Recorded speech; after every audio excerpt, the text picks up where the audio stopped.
Just a bloke in a bar. What is up, ladies and gentlemen? Welcome to another episode of Bloke in a Bar, aka The Locker Room. I'm here with now the greatest player of all time because he has signed with the Brisbane Broncos, Adam Reynolds. What's going on, brother? Not much, mate. Not much. Mate, honestly, I loved you as a bloke before the signing. I think I love you more than is healthy, to be honest, now. I mean, you're going to turn the club around. You can turn the club around. What do you, honestly, though, all jokes aside, do you feel the weight of Broncos fans yet? I know you're concentrating on this year, but when you did sign, did you feel like, wow, this is quite a substantial fan base? Yeah, you always knew they were passionate up there. Obviously, it's a one-team town and they're very vocal and supportive of their footy team. And obviously, times have been a bit tough up there, and that's partly why I sort of made that decision to go up there. I love a challenge. I'm competitive. And I think they've got a lot of potential. They've got a lot of great young players coming through the system, and that was appealing. Obviously, getting up and moving my family from Sydney is also a challenge in itself, and obviously one we're looking forward to. What was it like watching blokes like myself make up conspiracy theories, but also just the yarn around it? Like, do you know what I mean? Like, they were like blokes like Hoops, like, yep, he signed with the Sharks, it's a done deal. And you got blokes like me fucking going down crazy rabbit holes. What was it like? Your one was the best theory. I remember my mate, one of my best mates was telling me, they've come up with this theory, you've got to watch it. So I jumped on there and I seen it, and it sort of made sense of what you were saying. Yeah. It was a good theory in its own, but there was never any truth. Were you laughing? You just like... I started laughing. I actually had a giggle to myself, and I thought, he's onto something here. Like, it's not true, but he's onto something. Then, just how serious you were and how you were telling it. I knew there'd been some thought go into it, and obviously... Because I thought about it so much, I couldn't understand why the Rabbidos, like, it made no sense to me. And I guess, you know, I'd assume you're still on the boat of, like, you're still, I guess, not that it doesn't make any sense to you, but you don't really know exactly why the 2-year deal wasn't offered? No, still unsure, but they've given me reasons why. Whether that's true or not, I'm not too sure. So it is what it is. I'm happy with the decision I've made. I'm actually looking forward to getting up to Brisbane, starting a new chapter in my life. Properties are pretty big up there. Yeah, so, not expensive. It's not $1 million for a fucking burnt down house like it is in Sydney. Yeah, so I'll be moving from a shoebox to a nice big house. I'm sure the kids will love it and be grateful for it. But no, it's a challenge in itself, and you know, looking for schools now for kids to obviously to go and be a part of. Wife's pretty stressed about it all, but I'm just sitting in the background. Loving life at the moment, obviously focused on the last year of South, and hopefully we can go out a winner. And so what was it like with the media chat around it? Did you not? It clearly didn't affect you because you were still playing great footy. Was it like, not annoying, but was it surprising at how dramatic, like how much chat there was for so long about where you're signing? Heaps of chat. I didn't expect it to get that big at all. I remember the day I sort of announced that we weren't on the same terms. I was sort of looking for a longer period of contract. It was never about money or, you know, anything other than the amount of years I wanted. I just wanted the security for my family. Family's number one for me, and that was always going to be the deciding factor in where I sign or for how long for. And I just think it was a bit strange that I couldn't get a bit longer than 1 year, and still don't know the reason why, obviously, but it was sort of around the media stuff. It was huge. I didn't expect it to get that big at all, and it was day after day. Hounded. Something new was coming out. You with your theories. Oh my god! You know, it's funny. But I honestly, it didn't bother me. Yeah. I had people telling me what was going on, and I don't read newspapers or watch TV at home. Or not the news, sorry. I watch TV, but not the news. Yeah. I never really read into it. I was pretty busy at home, as I always am with 4 kids, and didn't let it get to me. Obviously, fans and that had a fair bit to say, and for me, it was all about just playing good footy. And so, just to clear up all the fucking different stories that came out, you were hoping to have 2 years minimum, and they didn't want to give you that extra year. Yeah, so I wanted initially 3 years. Okay. I still feel like I had a lot of good football left in me, playing good, consistent football, and They sort of were stuck on 1 year, so obviously we explored all options. Cowboys sort of being the first option that came available. Then the Sharks, and then obviously Brisbane. So yeah, it was obviously a lengthy process. I've never been through it before. I've never been off contract in my career. So it's the first time it happens like this. Yeah, so I was a bit shocked, and I didn't know which direction to go or whatnot. I've never been through the process before, so that in itself was pretty exciting. Obviously, having clubs out there that want you and showing you a bit of love. Obviously, when you're at a club for so long, you can be not unloved, but you just get in that same mode. Yeah. Year in, year out, and it was obviously good to feel loved. Obviously, the Broncos showed a fair bit of love. And so, what was there any like smokies in there that like reached out a little bit? Because obviously the three big players were the Cowboys, with the Broncos, and the Sharks. Was there anyone else that like? Oh, there was whispers of other teams, but it was never really serious. Never. They were the three serious offers. Yeah, they were the three teams I had chats to. And then once Cowboys were off the table, Chatty Townsend signed then, so obviously Sharks became available. Had a chat with them. Loved everything they were saying. I was really close to obviously going there, and loved everything that Fitzy was saying. I think he's going to be a great coach. I agree. Obviously, a great footy mind, and they got some great players at that team, and I'm mates with a fair few of them. Yep. But for me, if I was going to leave South, it pretty much meant I wanted to get out of Sydney. Okay. If I couldn't be involved with South, then why not start a new life in Brisbane? Yep. Obviously, the weather up there is beautiful. Beautiful, mate. A lot of potential in the team, and the thought of being a one-team town was pretty striking. Yeah, absolutely. And I guess, growing up, Lockie was one of your favourite players. Yeah. Did that play any like role in thinking of like, just imagine to put on that Brisbane jersey? It is obviously we're struggling at the moment, but it is quite an iconic jersey. Yeah, it is. Look, growing up, I liked Peter Wallace as well. Peter Wallace! When he made the move up there, I thought it was pretty cool. The great Peter Wallace. Good. So no, look, I love the stadium. The stadium's always fantastic to play at. I've been fortunate enough to play against the Broncos numerous times there. I've played Origin there, and to see how passionate the fans and their supporters are. No matter if they're winning games or going bad, they're one team town and they're very supportive and vocal, and that obviously played a part in the decision. Mate, it's I can't wait. As a former Bronco, I didn't even, when it was getting talked about Broncos, I was like, nah, there's no way. There's no way he's going to go to Brisbane. I just didn't think that you would move states. Yep. So I thought Sharks was probably, on, but it makes sense though. Like, you obviously you wish you could have stayed at South initially, but it makes sense that you wouldn't want to stay in Sydney and play against South kind of thing, like a whole new fresh start, just get it, completely start again kind of thing. Yeah, well, partner was pretty vocal in all of it. Yeah. She was just like, well, if we're leaving South and we're at Cronulla, nothing really is going to change. Yeah, okay. Besides the team you're playing for. And the more and more I thought about it, the more and more it made sense to uproot the family and go to Brisbane. If we stayed and played for the Sharks, our friends would have been the same. We still would have been living the same lifestyle, which is not a bad thing. But to move the 4 kids and start something new, it's exciting in itself.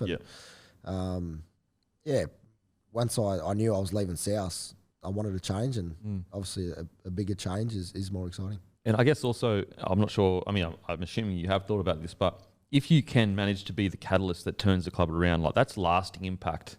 And as a competitor yourself, as a guy that, a professional, you want to play good footy and impact rugby league, that would be incredible. Like if you could turn the club around, is that something that you've that's the biggest challenge going up, is like your role is to try to take the Broncos back to where they used to be as a club? Yeah, I'm not going up there for a retirement. Yeah. Look, I see a lot of potential in the place up there. I think they got a lot of talent that's just hasn't been unlocked. Yep.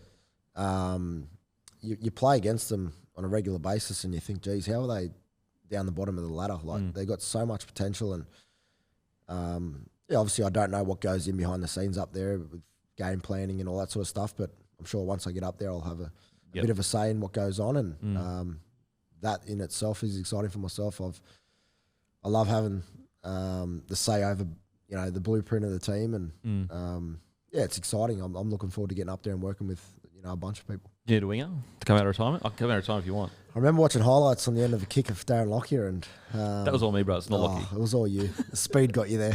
The beat got you across the line. So Mate, I was already across the line. I was 50 metres out. that was outstanding, that try. So brings back some great memories. Origin last night, bro. What did you think about that, being a former Origin player yourself? You know, that was the biggest win in the history of New South Wales, pretty sure. What did you think? Yeah, it was outstanding as a Blues supporter. The centres were outstanding. I think Latrell and Tommy probably took the centre pairings to a new level. Tommy was all over the field, popping up wherever he wanted, and Trell was just as damaging as he always is. And Yep. I think they were led around by the spine, excellent. Cookie was good out of hooker. Cleary controlled the team well. Luai was popping up, being the X factor that he always is. Yep. Teddy, always professional. But I was impressed by Brian Tyler. I thought he was outstanding. Crazy. I sort of asked myself if he was going to be as dominant at Origin level as he is as club level, and I thought he was even better. It's incredible. Like, for a guy to, on his debut, to impact a game so much. You know what I mean? Like, he was, without Toto, the game looks completely different. You know, the roll on, the set starts, the 2 tries. He was unstoppable. And people don't understand, with the new rules, if someone gets a roll on, that roll on can last 10 minutes. Yeah, it's so hard to change the momentum in today's game. And field position plays a pivotal role in that. And obviously, when you got him set in your starts, you start your sets, him, Tommy, you know, Addo Carr, Latrell, their back five was amazing last night. So yeah, it would have been a joy to play behind. I'm sure the halves were, you know, pinching themselves at times there, but they were fantastic as well. Absolutely. Prediction for game 2. What do you reckon? Do you reckon it's going to be a clean sweep or what? Yeah, I think it'll be a clean sweep. I said to a couple of the boys yesterday before the game, I think it'd be 13 plus. I just see too much strike. Cleary's in the best form of his life. He's playing some great footy. The forward pack's dominant. They just have the right mix of players in that team at the moment, and their energy and their excitement amongst the team. It feeds throughout the team, and they all get a leg up off it. It's incredible that to select that many players from Penrith, like, they just seem to. It was infectious, like the confidence, the way everyone was running. Like, that's everyone the word I was looking for, infectious. Yeah, it was infectious though. Like, it really was. It was very similar to, you know, when Queensland used to select a lot of Storm players. Like, their methods and the way they play and their standards infected throughout the whole Queensland side when they were so good. So, yeah, incredible game. But take us back to a young fella, a young Reynolds, born in Sydney, attended Matraville High. Yeah, good old Matraville Sports High. So was it always footy for you from a very young age? Yeah, look, I grew up with a footy in hand. I got an older brother, 2 years older than me, so he was footy mad himself. And everything he done, I wanted to do. So he had a footy in hand, I wanted a footy in hand. Used to verse each other in the hallway in a housing commission, flat in Redfern there, across the road from the Oval. And no way. From there, it just grew stronger and stronger to the point where we were kicking footies in the street, aiming at stop signs, playing 2-on-2 in the street. You know, going down to Waterloo Oval, kicking goals in our spare time. You know, obviously just killing time as kids. And I think all of that plays a part into the person and player I am today. And so, you know, growing up in Housing Commission, what's something that you could kind of explain to people that don't grow up in Housing Commission, the importance of footy to you? You know, it's very easy just to look at, okay, grew up in Housing Commission, so, you know, that's a tough area or whatever. But, you know, I'd only assume, and I guess you'll go deeper into it, rugby league is a very strong pathway for you to stay away from. You know, I'm sure a lot of your mates from that age group probably did some stupid things at a young age. Was that something similar to what happened? Yeah, definitely. Footy was life for us. It was, you know, watching it on TV, going to games. I remember we used to walk to footy games at the SFS from Waterloo, and we'd have a footy in hand, playing touch on the way to the game, playing touch on the way home for the game. I know South were not too good in them days, but look, if we got within 20 points, we went home happy. We were excited with the, you know, we're on next week. We're a chance here. And obviously it made for all those hard times make the better times even special. But for us, it was all about, you know, keeping each other occupied with that footy. We're playing footy and taking our mind off other things. And so, as a youngster, did you make rep teams or anything like that? I made all the junior bunnies. I played, what did I play? New South Wales schoolboys. I didn't make Australian schoolboys. I was pretty close, but Jordan Rankin made it at the time. He debuted. Jordan Rankin? Pretty much straight after schoolboys. So it was a fair side. We had Fergo, Marty Fergie Tapau, Ferg, the great Fergie Ferg. Will Hopewadi was a young kid playing. Yep. He was a pretty gun. special, So there was a good mix of kids coming through. Obviously, we had a fair bit of success at Matraville Sports High. We had a number of players that went on to play first grade, Shandor Earl, Martin Kennedy, a number of players that would How'd you go, affording, the rep teams and footy growing up? Because obviously, money would have been fucking tough for you, and getting boots, and as you probably know now, kids are expensive. Yeah. So how'd you go affording that? Oh, mum and dad were always good. They used to travel to every game, pay for boots. South Comp's really good with stuff like that. Red and all that's always free. Jersey socks are free. Yeah. So no, they were always willing to help out and support us as kids. Obviously, they knew footy was our saviour from everything, and that's what we wanted to do, me and my brother. So they were always supportive and willing to help out where they could. And so were your parents Rabbidos fans as well? Yeah. And were their parents Rabbidos fans? I'm not too sure.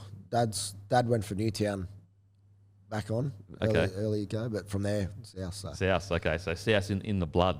Right. Do you remember any games, growing up of watching, your favourite game that you could vividly remember as a kid? Or a moment? I remember going to the Charity Shield when South got allowed back into the comp. And for that was a massive game. That was like a grand final for South. Their first game back. I remember him scoring I think it was Scott McLean scored a try in the corner. Yeah. To make it 20-all. The memory's probably gone on him. Yeah. But obviously those moments. Buddy Gordon. He was a family friend. So when he obviously got to play some games for South, we were always there to support him. Nathan Merritt. Obviously got a lot of time for Nath. Mate, he was incredible. Favourite player growing up. So citation needed on your wiki. him with him and Joey, obviously. I'm a halfback. I loved the way Joey played the game. And, he was always a standout. Loved the way he played Origin. Him and Badiris had that crazy combination going on. So good, man. Obviously, Nath being from the area and seeing him grow up and obviously represent South was pretty special. And so at what point, you made the Rabbitohs kind of system and you're in the system, but at what point did it start to become reality? Like, oh wow, like actually this could be a path for me to excel at. Probably around the under-20s. Played footy at school, but that was just as a boy loving footy. Yeah. Didn't really take it too serious. So I was obviously pretty gifted in a gifted side. So it was pretty easy school footy. From there, obviously the 20s had a great side, not a big side, but a lot of skill. Yep. We got beaten in the under-20s grand final, and sort of from there knew that a pathway to the NRL could be pretty relevant if I put my head down and tried hard. And I remember that next year I was pretty close to getting a start. Obviously Sandow was the mainstay of that 7 jersey, and we're training in Coffs, and obviously done my knee, had a ACL reconstruction. Oh, really? Yeah, well, sort of, when the second side's at training and you're putting on a bit of a show. You're carrying on a bit because you want to crack at the big dogs. Yeah, we were always trying to impress the coaches and put on a show, and I think that amongst the team is very important. Absolutely. I think it drives the standards at training, and we were pretty good at that time. Obviously, we'd come off a fairly good season with the 20s, and a lot of us got pushed up into that first grade squad, and it was unfortunate, but I think that probably gave me the 12 months I needed to get bigger, stronger, and focus on the mental side of the game more than anything. Did it rock you? Because your first, so that would have been your first genuine injury, like. Yeah, I broke my ankle pretty bad in high school. Okay. That was a year after we won the Rival Live, so that set me back a fair bit, and then tried to rush back for the next grand final. As you always do.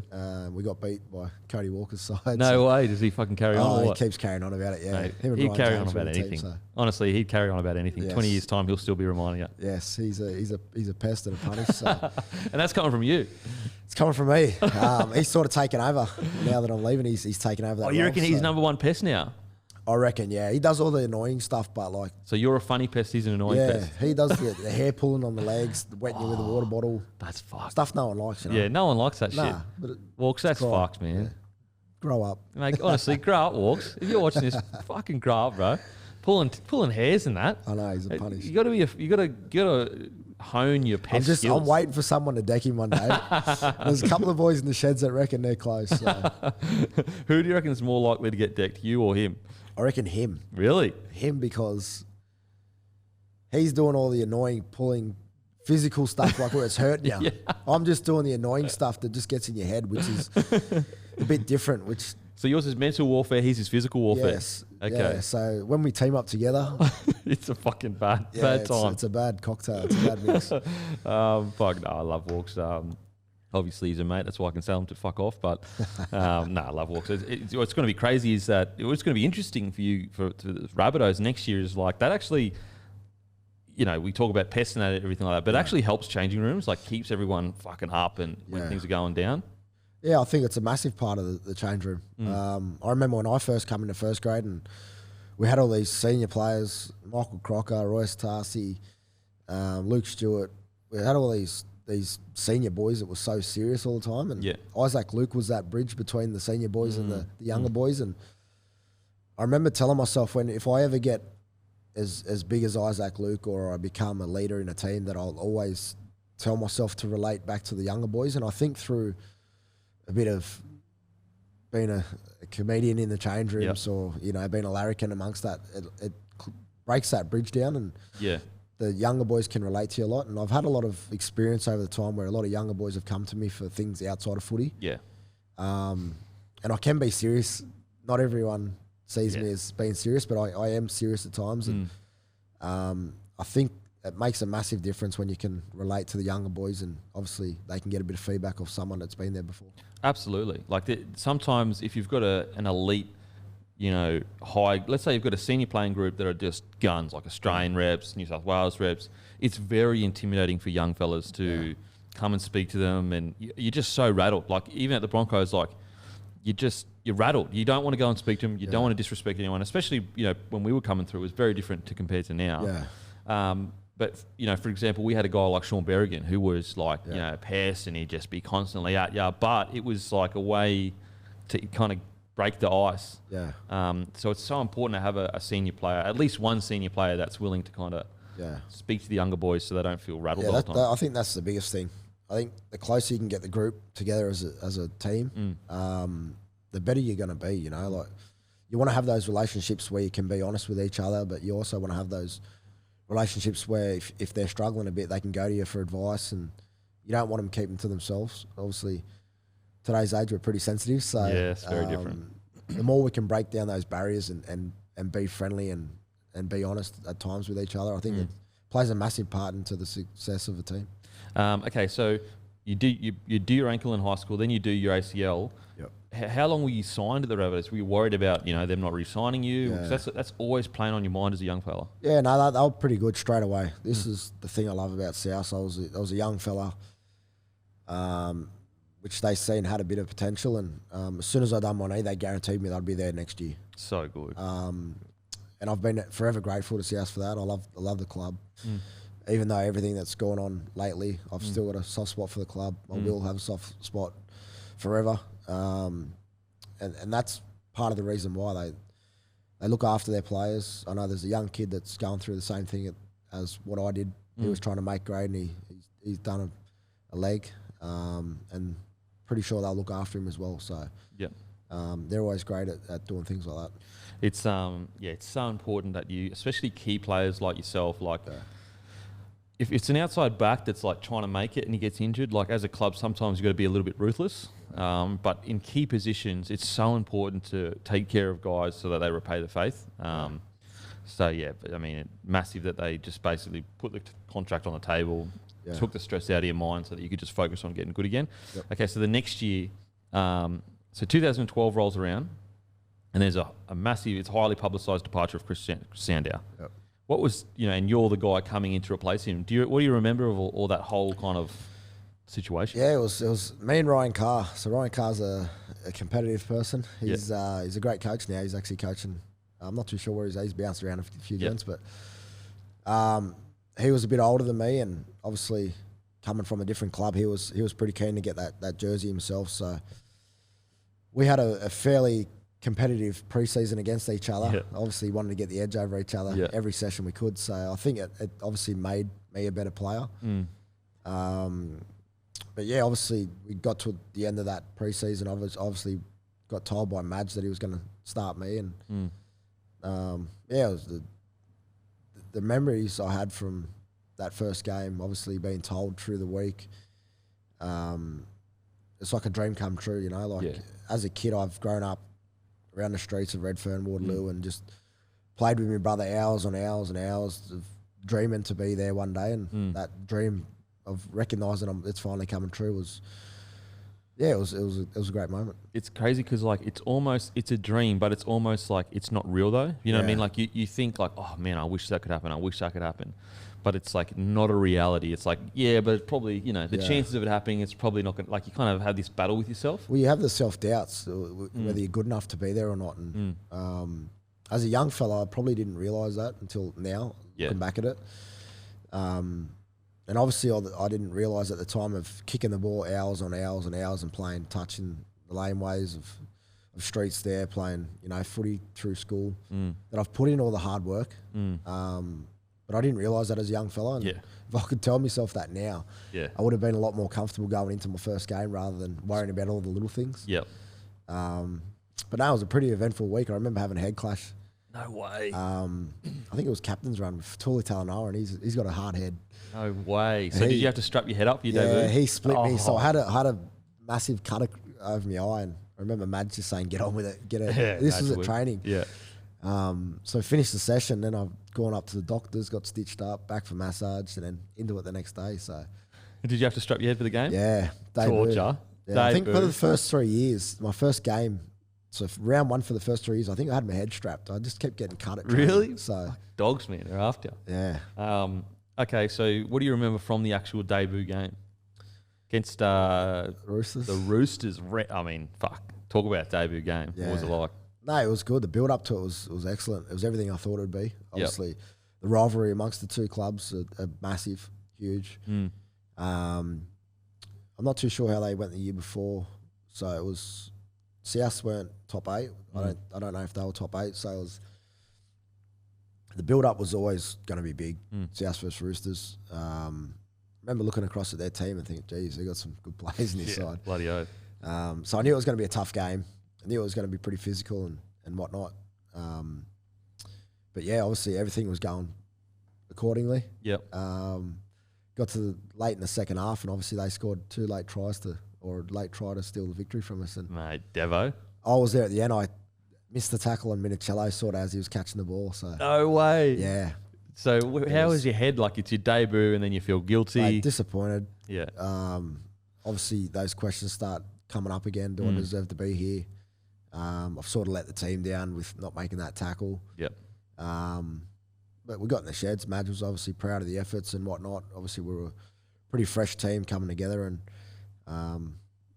it was pretty disappointing on the night. But a debut that you'd rather forget. Oh, mate, that's tough. Because it's like you did. It was like one missed tackle, but there's 80 minutes in a fucking game. You know what I mean? Yeah. But in your head, you're just thinking it's your fault. Everything relates back to that last minute. Yeah. Standing behind the try line is pretty ill feeling. Yep. So did you keep your spot for the rest of the year though? Yeah, I played every game that year. Yep. Thought I had a pretty solid first year. Yep. You fucking won Rookie of the Year. So Rookie of the Year, was limped over the line there. So you played the Roosters again that year, and apparently from Superfan here that actually sniffs your undies when you're not around, Matt, our producer, reckons you also had the match winner the next time you played the Roosters. So redemption was there. Walk us through that. It was off a kickoff, correct? Yeah, so obviously they got us in round 1 on the bell. Yep. We played him in round 19, I think. Matty just tipped us on. Yep. So, yeah, obviously we found ourselves in similar circumstances, obviously down with a few minutes to go. Yep. Nathan Merritt scored a try under the post, kicked the goal, and then we're down by 4, I think, with about a minute remaining, maybe less. And then they kicked off.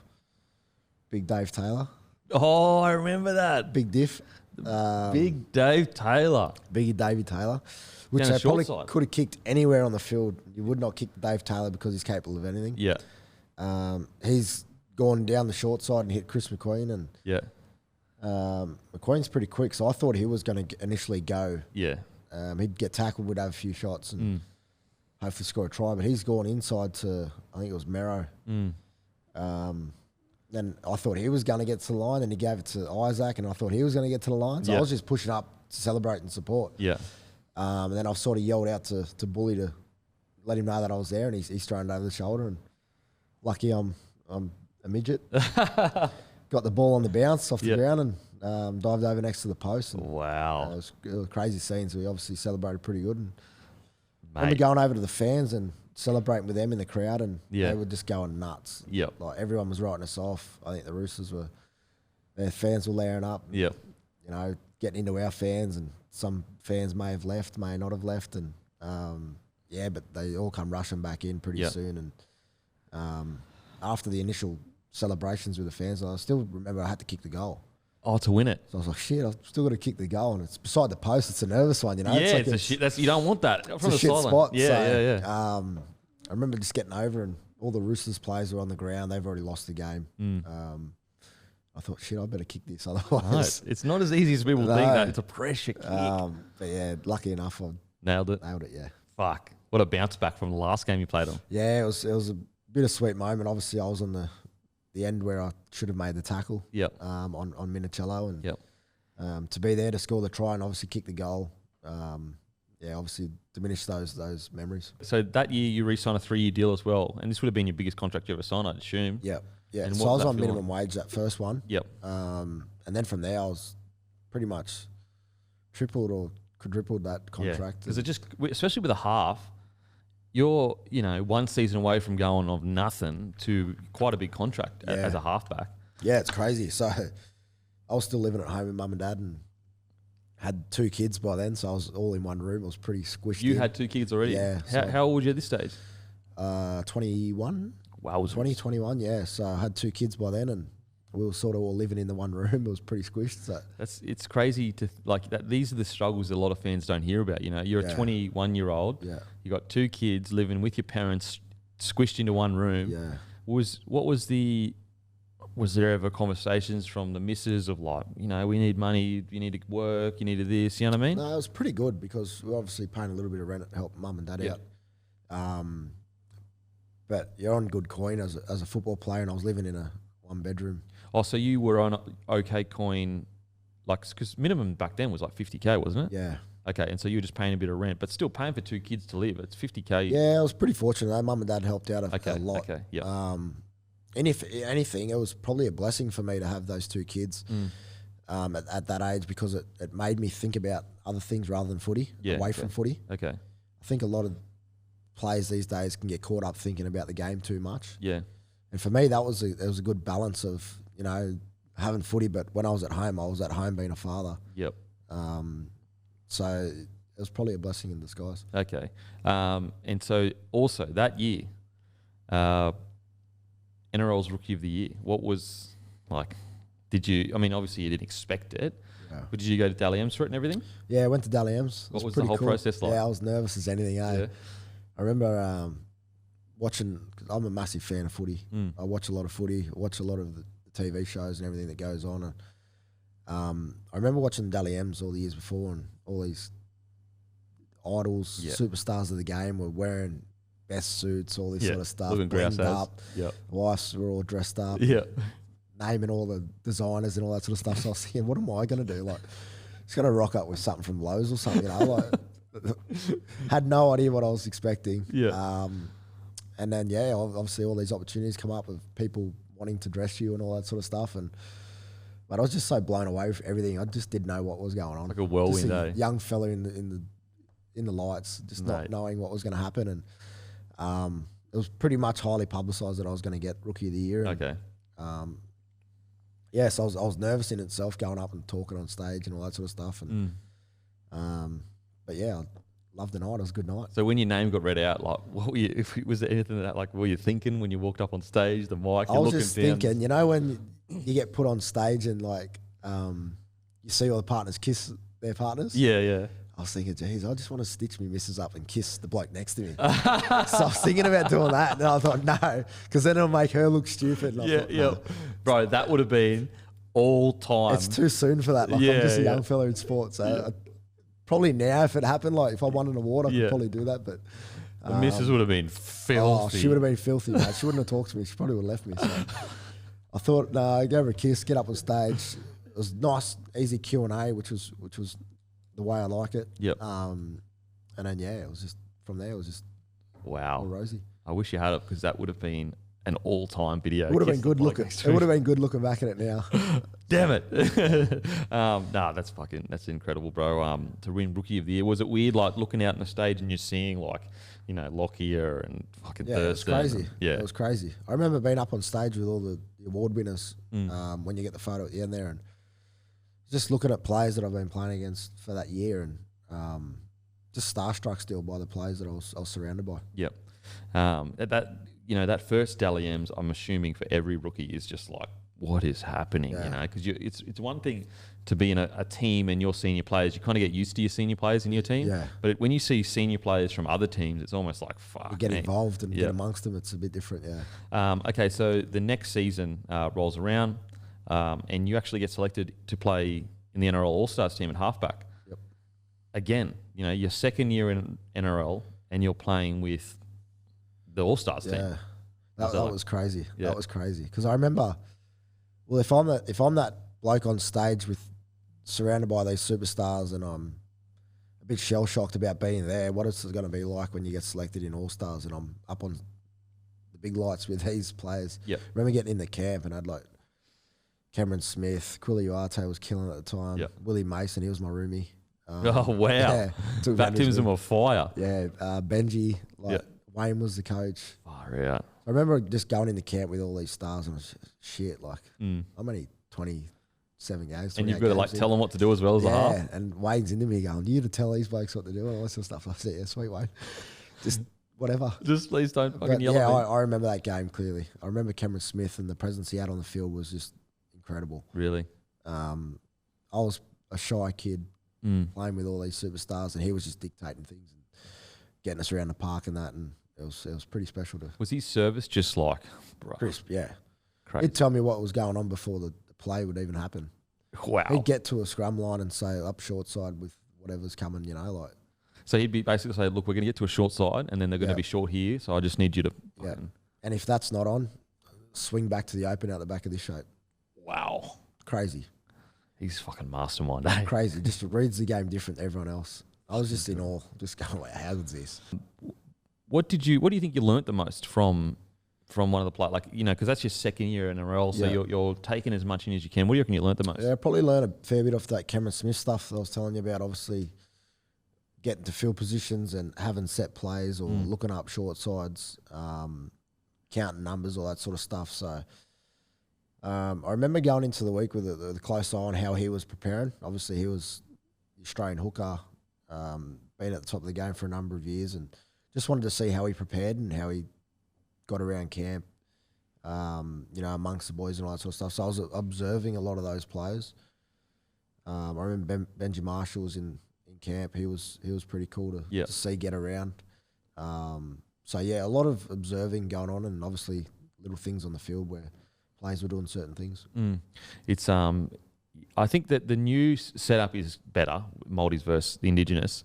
But that was so cool to see all players from different clubs just like come together. Yeah, I think the new version of All Stars has a lot more meaning to it. Yeah. In saying that, I'd love to be a part of another All Stars event. Sick. Whether they can have 2 games on the one night, it'd be pretty cool. But no, I loved being a part of it. It was obviously a great week, and obviously to get out in the community and spend some time with kids up there in Brisbane or Gold Coast, wherever it was. It was great to be a part of. And so that same year, you make your New South Wales City Origin debut. Yep. Kicked two from 2 goals in a 18-12 loss. Well, again, was that just like, were you kind of, you just get caught up in the whirlwind of everything? What was it like? Yeah. You're stepping closer to Origin chat as well. Yeah, I remember there was a fair bit of Origin chat around at that time. Piercy was obviously the incumbent and doing a great job. But I always thought I'd be close or thereabouts with the way I was playing. And Yep. it was probably a bit too young for me to get a crack then.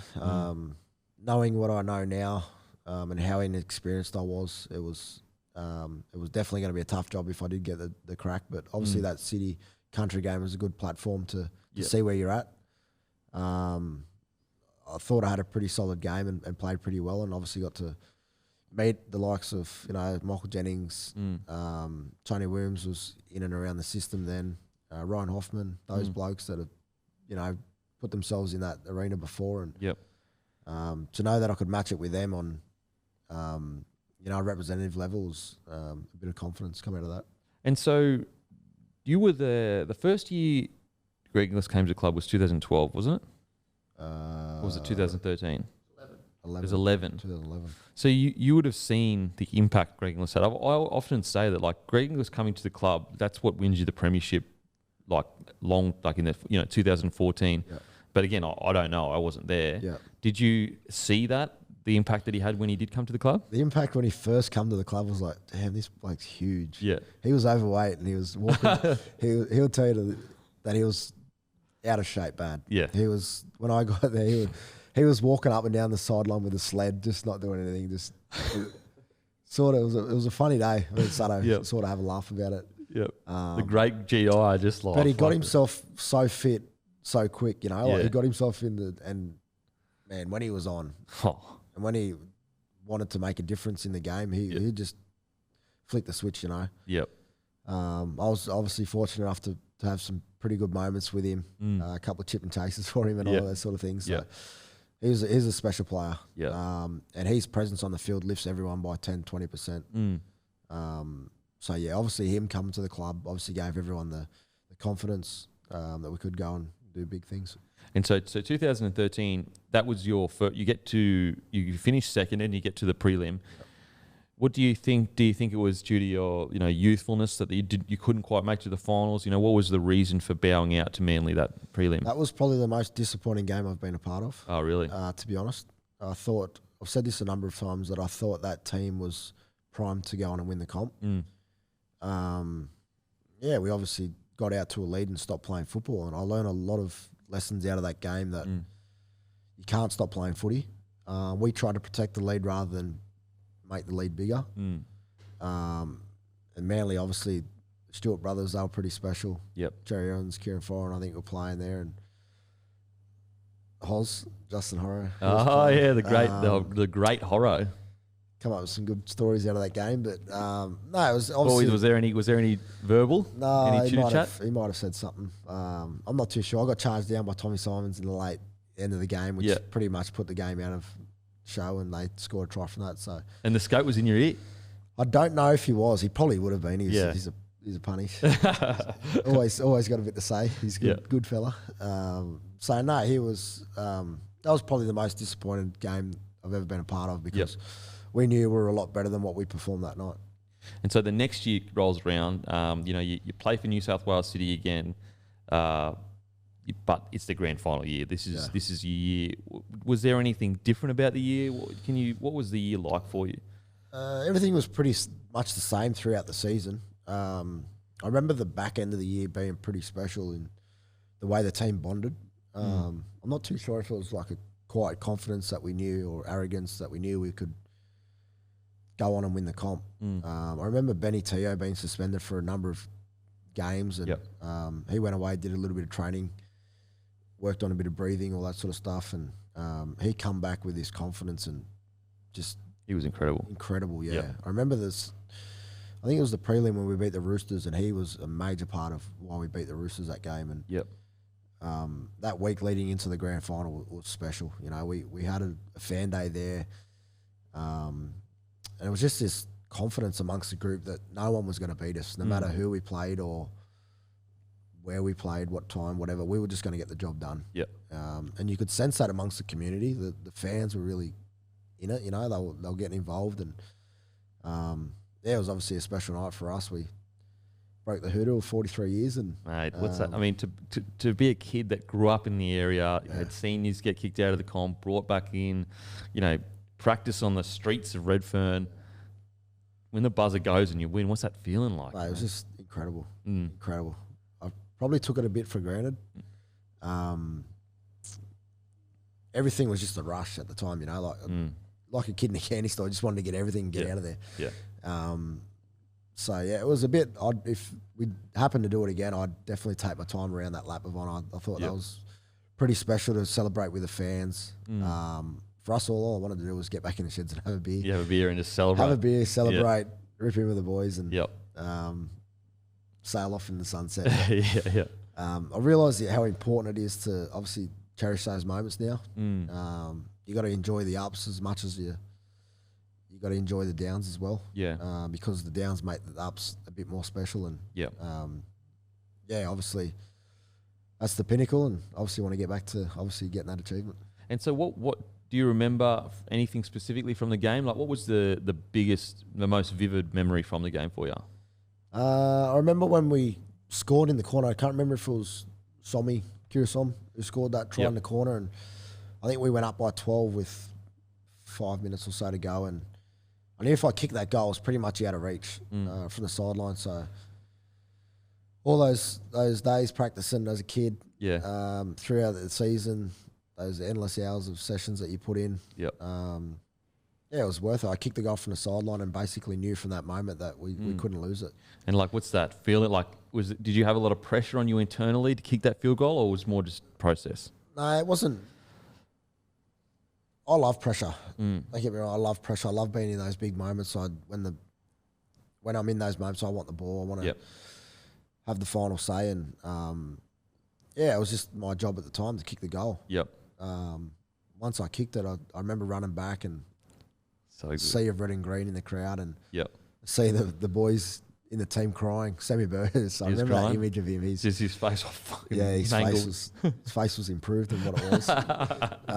But no, to see him like a grown man and so fearless, and how much passion he gives week in, week out, to see him crying and GI and all those blokes. So no, it was special, you know. I was only young, 23, 24, and didn't really understand what those boys had been through to get there and win it. And, but yeah, obviously looking back at it now is a special moment. And so, like, we talk a lot about the, Sam Burgess's cheekbone.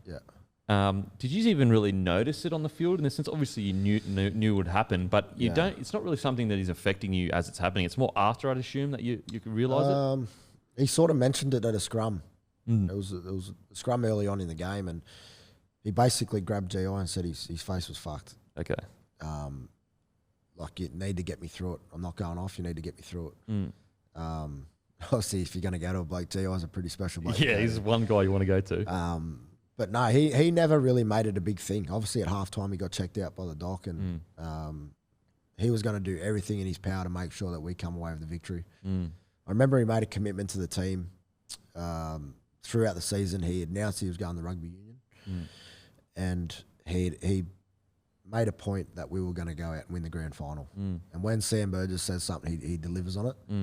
And to see his commitment throughout that season and then through that game after that injury, it was crazy, like man. nothing I've ever seen before. Mate, because you're in the forwards to it, you can't avoid it. You're going to get touched on there again and again. But he didn't shy away. I remember someone trying to headbutt him at the scrum, and he sort of just looked at him, and oh man, he wanted to kill him and whatnot. But no, he's the toughest competitor I've ever played with.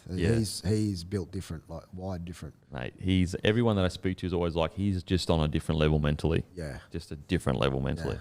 I love seeing, if I'm recalling correctly, GI scores. Does it go Anna? Yep. That was a fucking incredible moment. And it was to end. Was it to? That was the last play of the game. Yeah. Yeah, and he scored, and I just thought, wow, like that's beautiful. So we scored, went back, and then obviously everyone's celebrating already. We've won the grand final. Yeah. and that set was like Dylan Walker had a hit up. I think it might have been Ben T off the kick-off, someone else, and then into a play. And we sort of, Sado was playing, but Kiri sort of dropped off a bit and made it real late. So he got through. GI obviously scored in the corner. And the way we all got there as a team and celebrate was just sick. Like that picture is etched in my mind of him, you know, going through, and then you boys just come screaming over.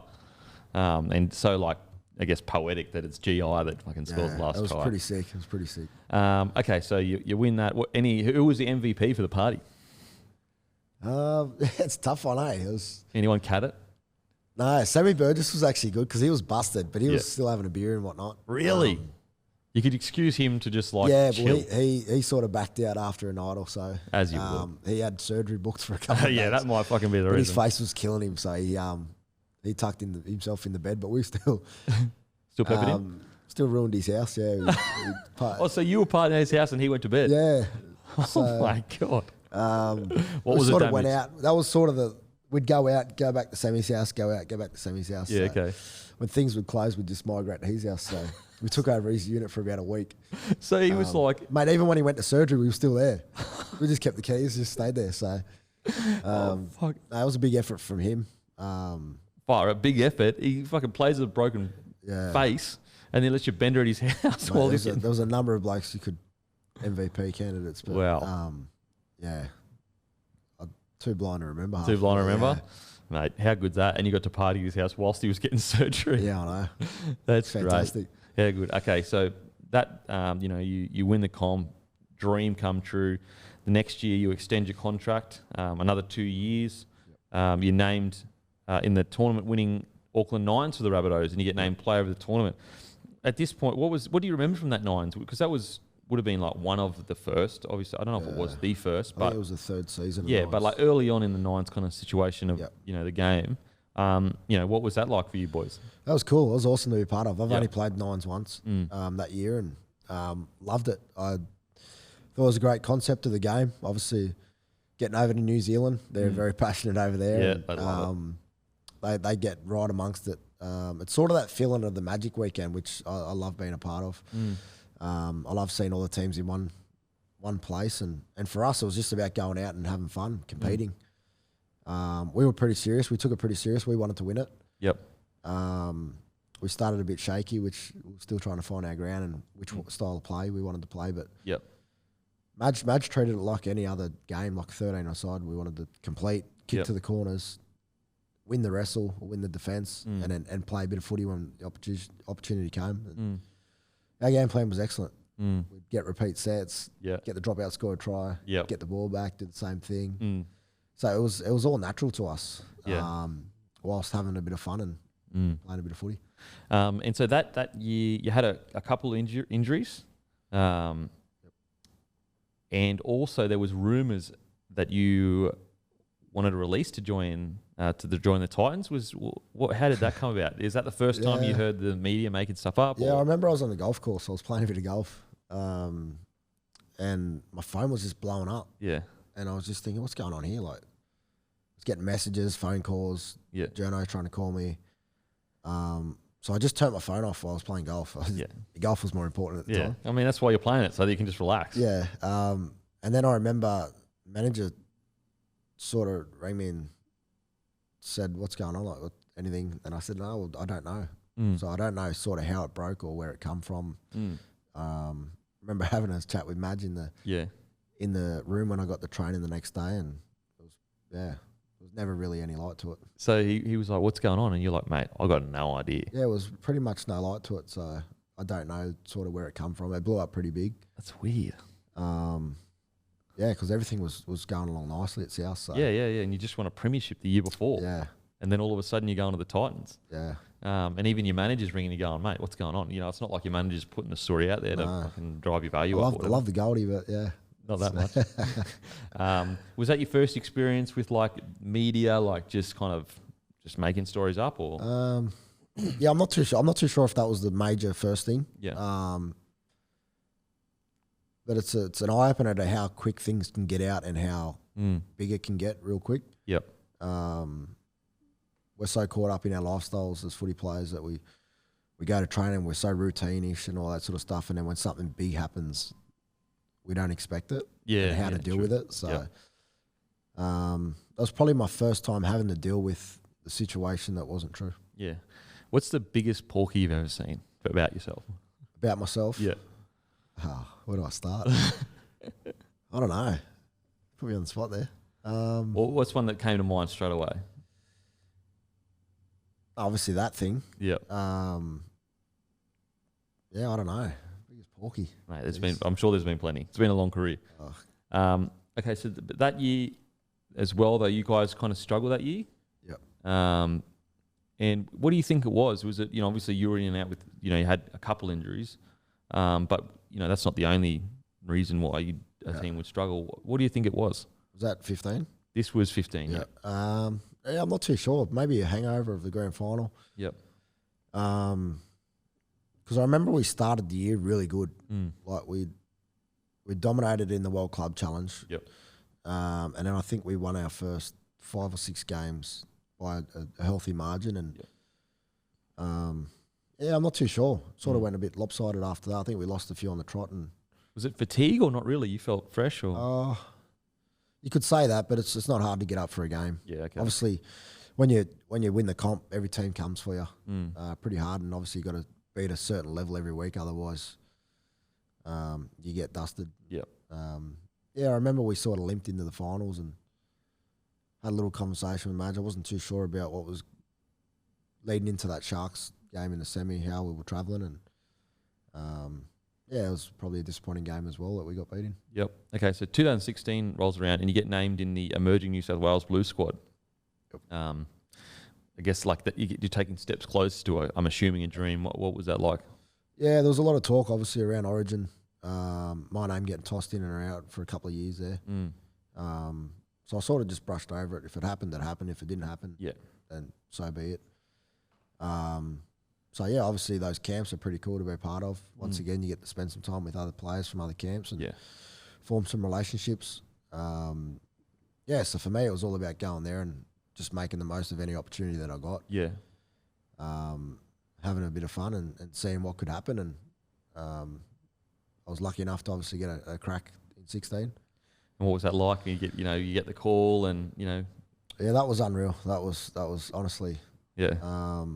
I sort of fell out of love with the game for a while there. Obviously, when you're not doing too well. Yeah, Rabbidos are struggling after such a big win. After you've had that high and then you got that low.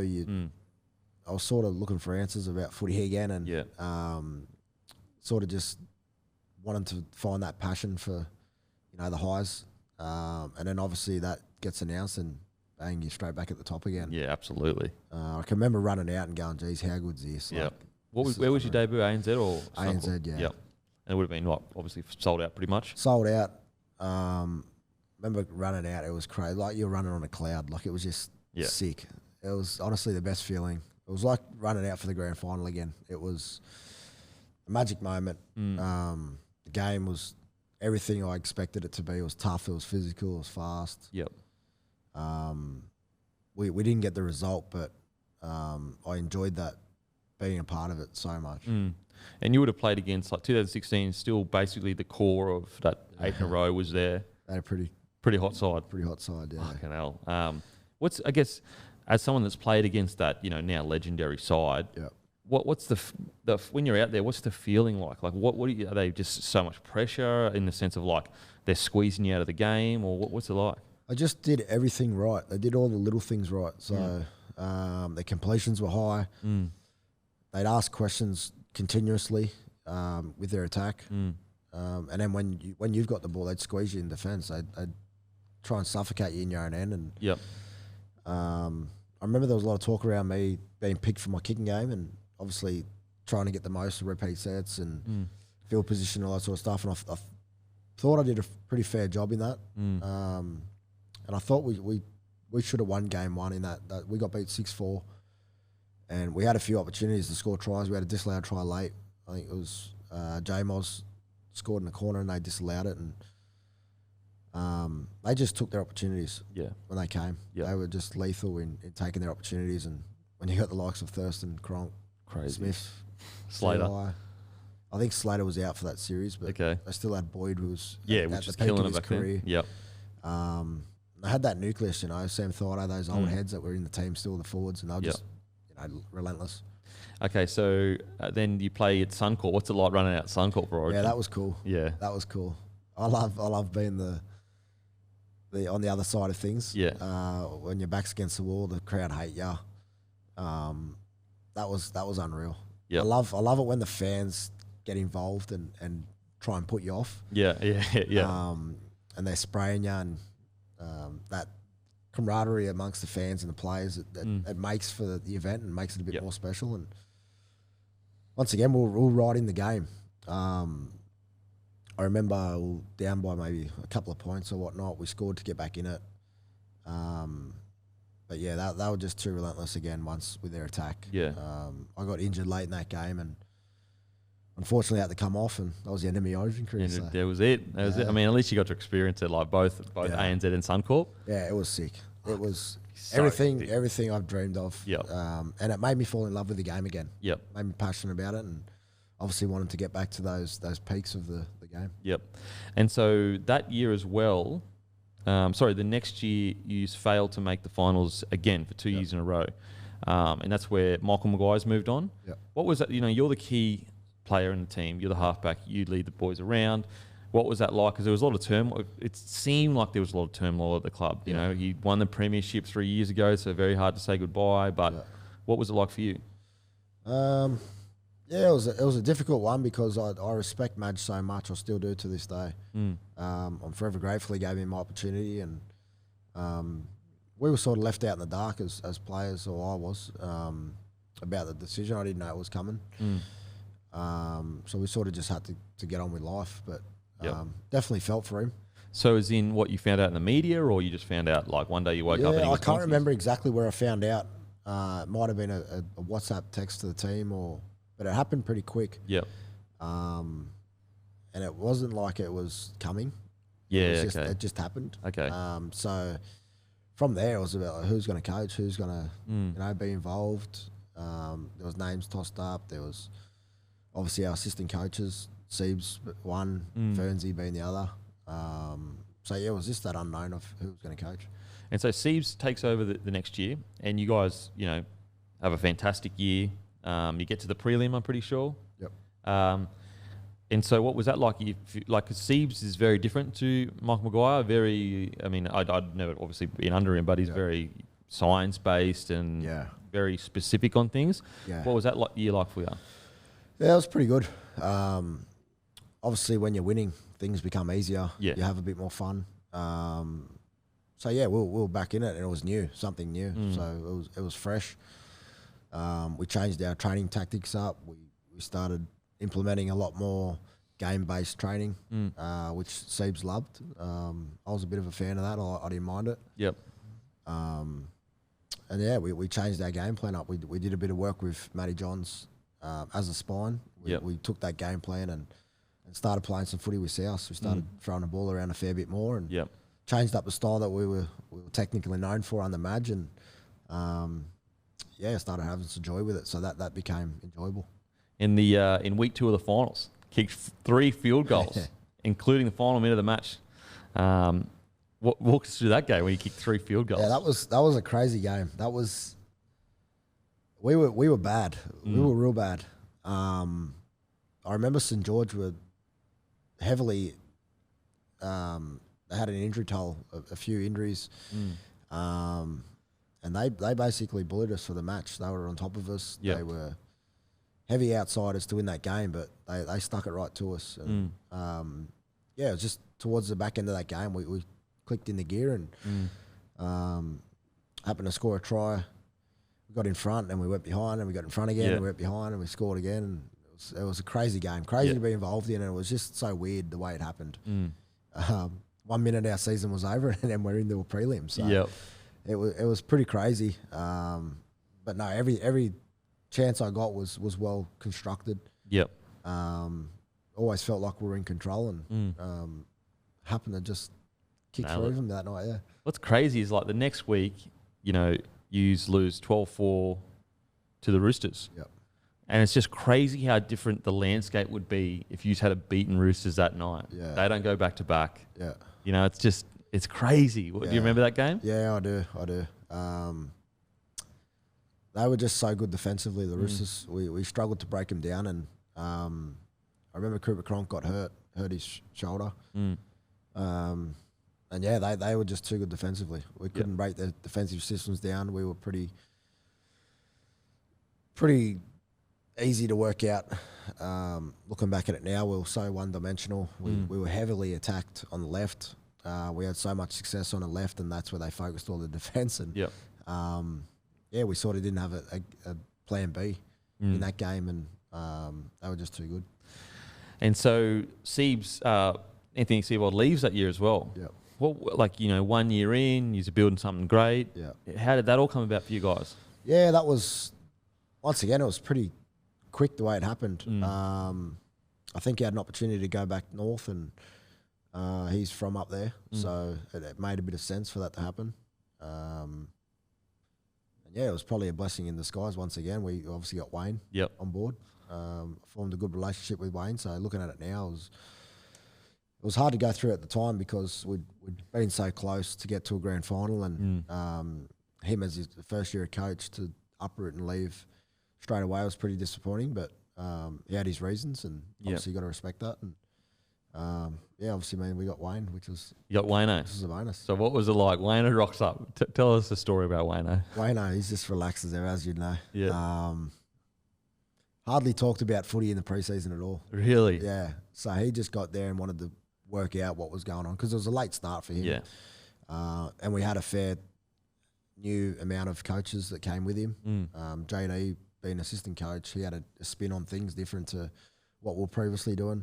Training tactics changed once again. So once again, it was fresh and unknown what was going to happen. But Wayne, obviously being the man he is, brought out the best in us. In the first, 2019, you win your first 10 of 11 games. Yeah. What's it? Do you think like that? The fact that he didn't talk any footy, do you think that helps him? Helps you? Sorry. Yeah, he just puts life into perspective, and not everything's about football for him, which is what you want. You don't want everything to be about football. He genuinely cares about his players, and he gets you wanting to play for him, which is what every player should, want to do is play for their coach, and he demands that respect, and he gets it from his players. And for him to come to a new team and not have everything about football and change the way the players were thinking was just great. Again, you just make the prelim final.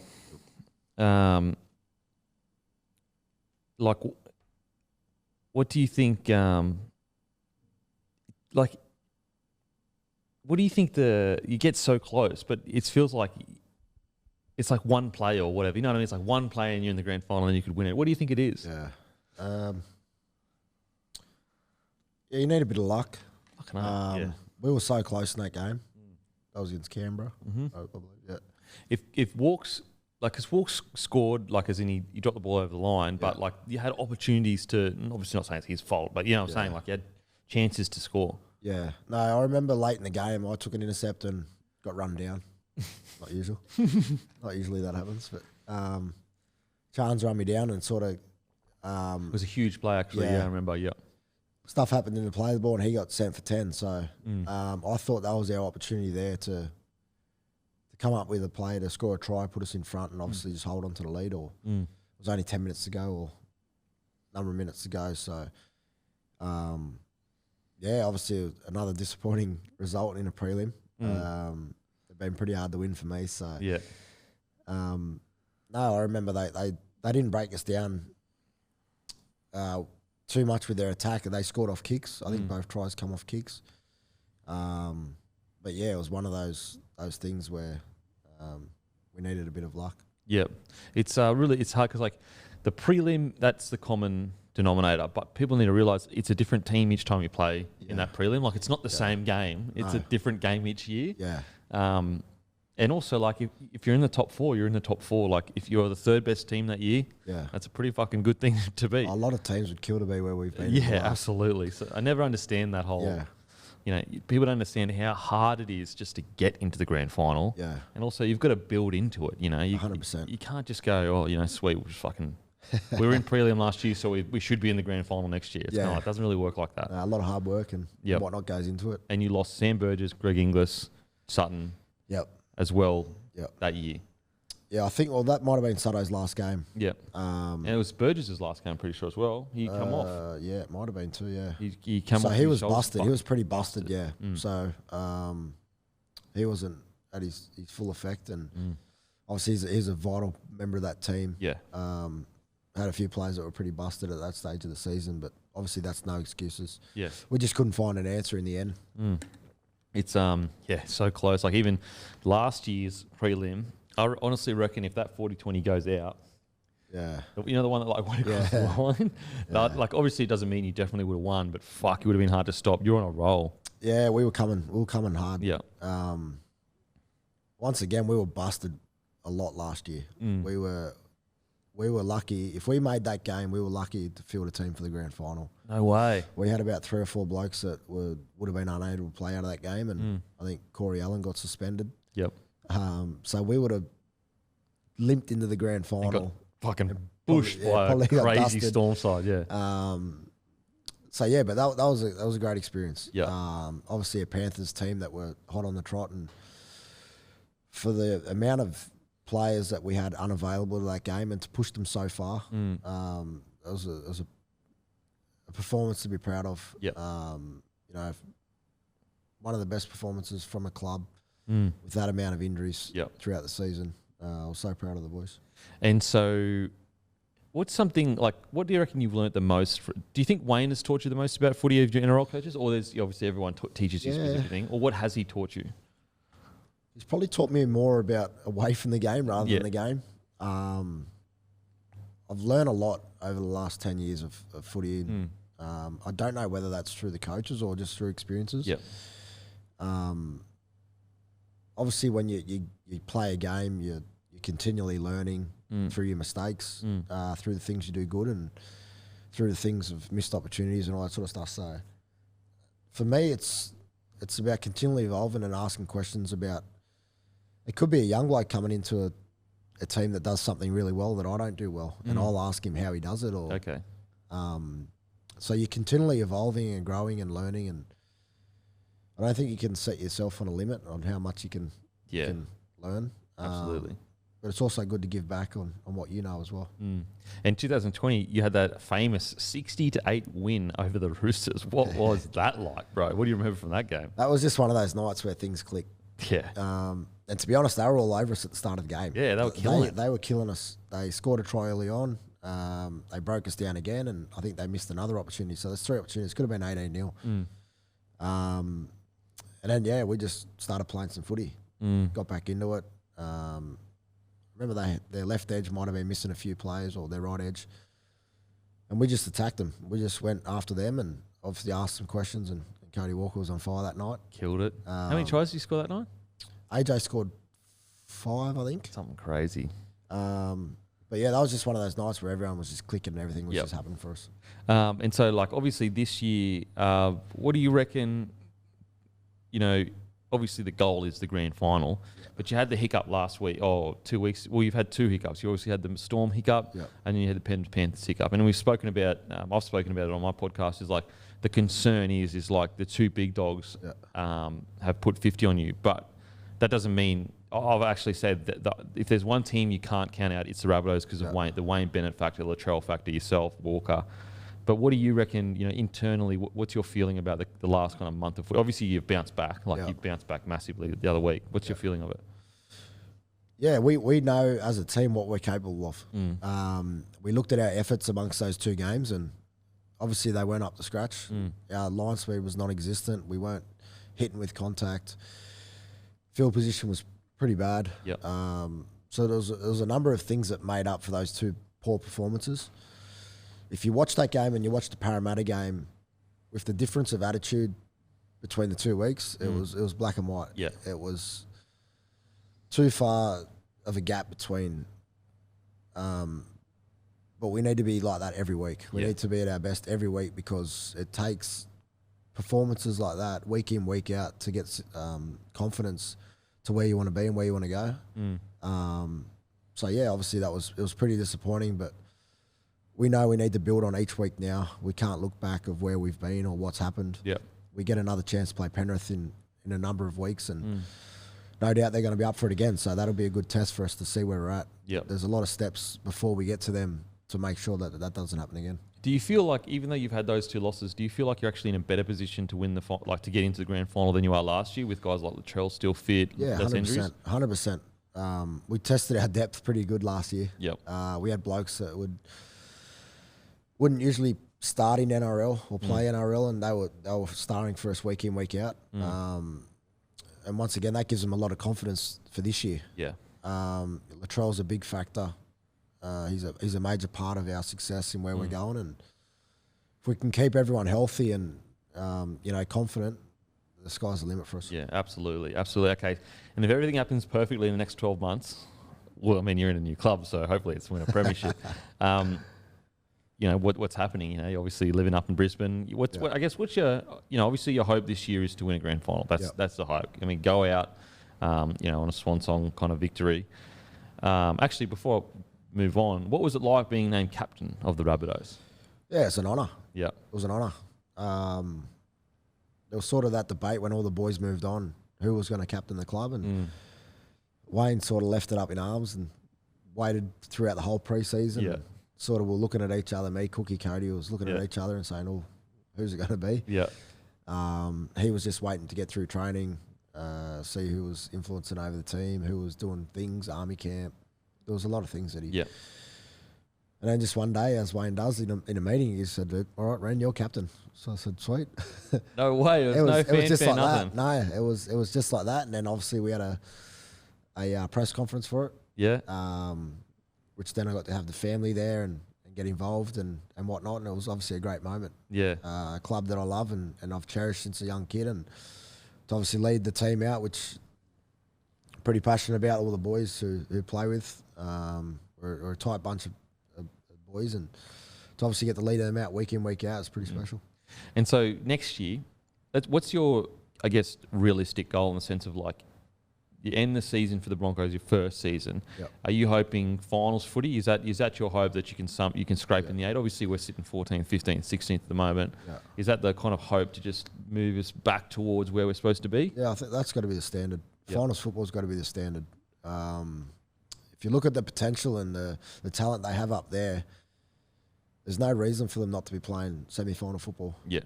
And then obviously getting to be a part of that to try and have that challenge of changing the thinking of the team from being not a top 8 team to a top 8 team is a challenge in itself, and obviously one that I'm looking forward to. It's going to be a pretty tough 12 months, and hopefully it goes well.